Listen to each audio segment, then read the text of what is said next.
বন্ধুরা, ভোলে বাবা পারকারেগার আজকের পর্বে প্রথমেই দেখা যায় ঝিলের বাড়ি থেকে সাক্ষ্যদের বাড়িতে বস্তি থেকে মিলি, মিনু আর বাকিরা এসেছে। কিছু মিষ্টি নিয়ে এসেছে। ভ্রমর তখন সাক্ষ্যকে বলছে, দাদা ভাই বৌদি ভাই কোথায়? তখন সাক্ষ্য বলছে, ঝিল কাপড় পরছে, ওর একটু লেট হবে রেডি হতে। রায়পূর্ণা তখন বলছে, সেটাও কি তোমাকে বলেছে ঝিল? মিনু তারপর রায়পূর্ণাকে বলছে যে, বড় বৌদি আমি কিছু মিষ্টি নিয়ে এসেছিলাম, এইটুকুই আমাদের সামর্থ্যের মধ্যে আছে। তখন সাক্ষর কাকা বলছে, এই বাড়িতে মিষ্টি টিষ্টি কেউ খায় না। এদিকে শতরূপা বলছে, আমাদের বাড়িতে মিষ্টি কেউ খায় না ঠিক আছে, কিন্তু অঢেল মিষ্টি আছে ফ্রিজে। ভ্রমর তখন বলছে, মিনু মাসি মিষ্টিটা তুমি আমাকে দাও, আমি খাবো। এদিকে তিতির বলছে যে, ভ্রমর তুই এত নাটক কেন করছিস, তুই তো মিষ্টি খাস না। ভ্রমর তখন বলছে, আমাদের বাড়ির লোকেরা যদি ওদের খাবার ওদের সামনে খায় তাহলে ওদের একটু ভালো লাগবে।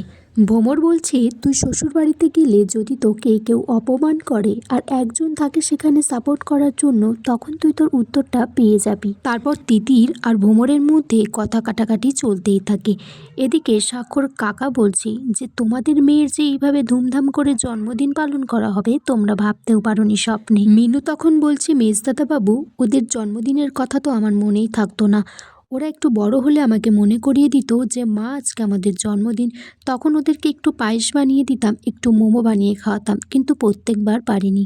সাক্ষ্য তখন মিনুকে বলছে, আমি ঝিলের জন্য যা কিছু করেছি ওকে ভালোবেসেই করেছি। তখন মিনু বলছে যে, তোমরা ভালো থেকো বাবা, তোমরা ভালো থাকলেই আমরা ভালো থাকবো।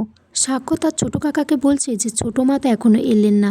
তখন ছোটো কাকা বলছে যে, তুমি বলেছো যখন চলে আসবে। সাক্ষ্যর ঠাম্মি বলছে, তোমরা এই সব নিজেরাই ঠিক করছো, তোমার দাদু জানতে পারলে খুব অসন্তুষ্ট হবে। শতরূপা বলছে, যারা এই বাড়িতে দুদিনের জন্য আসবে আর যাবে তারাই সর্বে সর্বা হয়ে যাবে, আর আমরা শুধু খেটে খেটে মরবো। রায়পূর্ণা তারপর মিলিকে বলছে যে, মিলি তুমি কি ভালো করে হাত পা ধোও না, তোমার পায়ে তো নোংরা লেগে আছে। তখন সাক্ষ্য বলছে, মা প্লিজ তুমি এইভাবে বলো না। তখন রায়পূর্ণা বলছে, কি করব, চোখে বেঁধে গেল, তুমি বরঞ্চ সাক্ষর হসপিটালে গিয়ে ওই ভালো ভালো স্যাম্পেল ক্রিম এগুলো নিয়ে এসো। সাক্ষ্য ছোটো কাকা তারপর সাক্ষ্যকে বলছে যে, ঝিলকে তাড়াতাড়ি নিচে আসতে বল, না হলে ওরা যতক্ষণ এখানে দাঁড়িয়ে থাকবে ওদেরকে অপমান করবে। এদিকে সাক্ষর দাদুর মাথা ঘুরে গেলে ঝিল তাকে হাত ধরে আর বলে, কে তাড়াতাড়ি উপরে উঠে এসো তোমরা। তখন সাক্ষর মেজো জেঠু বলছে যে, বাবাকে আবার হাত ধরে নামাতে গিয়ে ঝিল আবার ফেলে দিল না তো। তখন সাক্ষর ঠাম্মি বলছে যে, উনি ঝিলের হাত কখনোই ধরবে না। সাক্ষর দাদুকে সবাই তারপর ধরাধরি করে বিছানায় শুইয়ে দেয়। সাক্ষ্য তারপর চেক আপ করে বলে যে, দাদুকে ইমিডিয়েটলি হসপিটালে ভর্তি করতে হবে।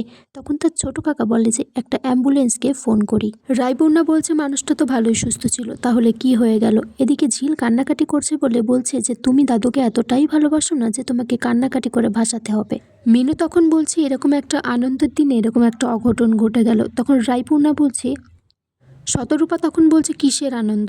তখন মিলি বলছে যে, আপনাদের কাছে আনন্দ না হতে পারে, কিন্তু আমাদের কাছে এই দিনটি খুব আনন্দের। সাক্ষ্য তখন বলছে যে, দাদুভাই ঘর থেকে বেরোনোর সময় মাথাটা ঘুরে গেছিল, ঝিল সেখানে ছিল বলে দাদুভাইয়ের বড় কোনো অঘটন ঘটেনি। আর এখানেই আজকের পর্ব শেষ হয়ে যায় বন্ধুরা। তোমরা কমেন্টস করে জানিও কেমন লাগলো আজকের পর্বটা।